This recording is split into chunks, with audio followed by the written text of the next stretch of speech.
everyone! Today, I will teach you a lesson not from the subject matters, but a lesson from my experience on how to grow plants without soil and pot. All we need are recycled bottle, water, plants, and scissors. Let's make it.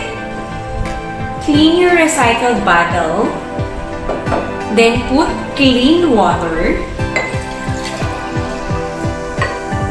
and then your plants. This plant is called photos. Okay, so make it sure you cut this one into slant like that. Okay, so it's easy for the plant to absorb water. And then let's put it on the bottle. Okay, you have to arrange it.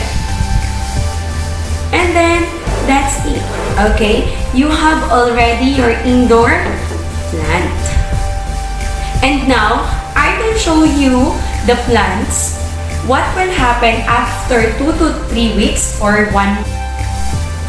Okay, this what will happen to the plants after 3 weeks. So it has roots already. And this what will happen if it's more than a month. Okay, it has long roots and then it has new plant, growing plant.